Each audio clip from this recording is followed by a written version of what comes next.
because in my experience, the public does want to know who's in charge. You know, they do want to see the captain on the bridge.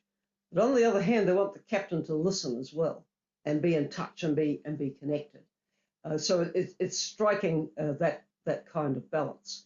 Now, my understanding, and Julia will be right across this with all the research she now sees through her work with the Global Institute for Women's Leadership, but in general, women's leadership style has been more associated with flatter, more consultative, horizontal structures.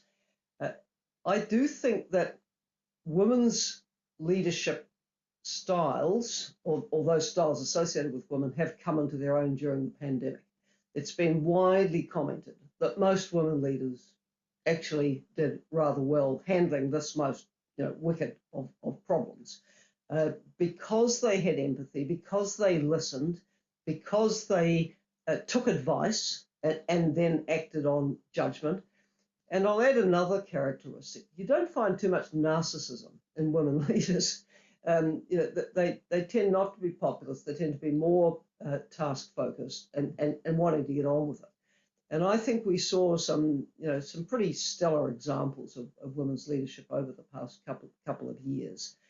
So where men adopted, of course, similar styles of empathy and being guided by the best scientific and public health advice and putting health first rather than economy first, which has proved to be disastrous when it's been tried. The best economic response actually is a good public health response to the pandemic. But where men followed this sort of style that works for women, it worked for them as well and worked for their people and lives lost and lower hospitalizations. So I think women's leadership styles, or those generally associated with women, do have a lot to offer to leadership in general. Yeah, if I could build on that, I agree with everything Helen's just said. I would want to come straight onto this question of innate. What is innate as opposed to what's learned? And the truth is we don't absolutely know, because no one has ever grown up in a society that is completely free of gender stereotypes. You know, even the most gender equal countries in the world, and New Zealand is happily one of them, people aren't growing up in an environment free of stereotypes. So the best, sort of neuroscience tells us that there's not some innate difference in men and women's brains, which would say that they're going to have different leadership styles. But there is all of the years of socialisation.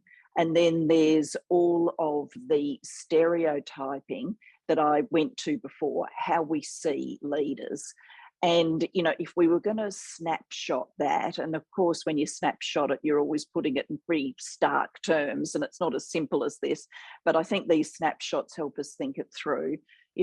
We are fine if men are ambitious for self. If a man says, I want to be Prime Minister one day, or CEO or whatever, people will go, that's fine.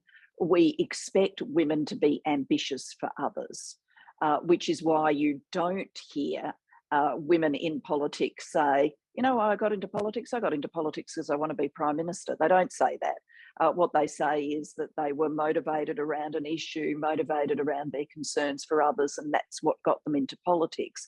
And I'm not saying that they're making that up, that is sort of a false narrative to cover over their deep personal ambition.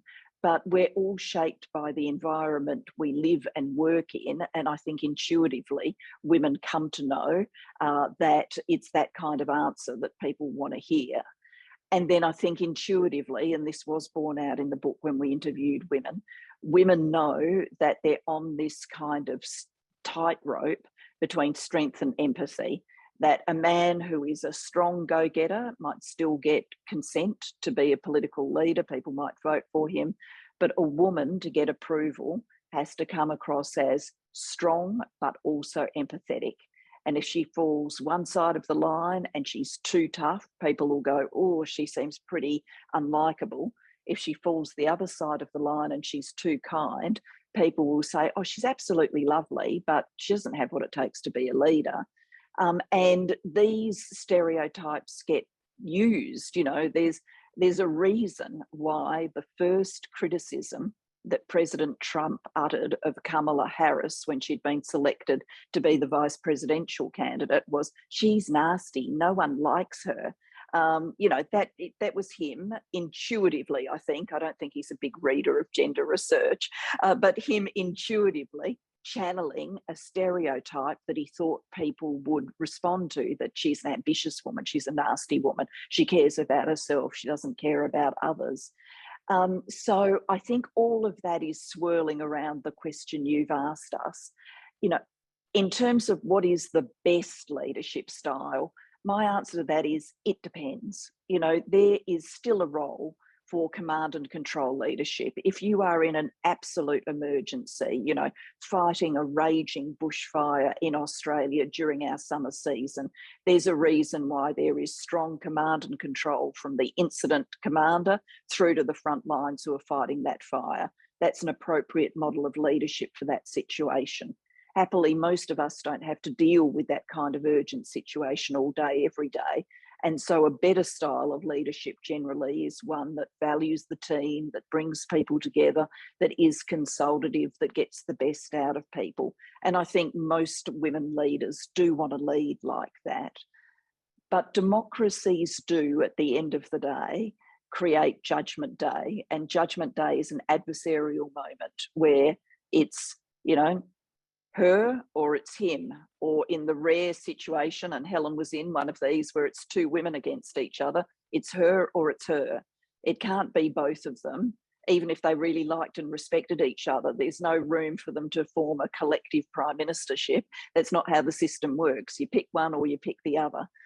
And so even leaders who amongst their closest team will lead with strength and empathy and consultation and all the rest of it. In a democracy, it will come down to a pretty adversarial interplay because of the way our systems work.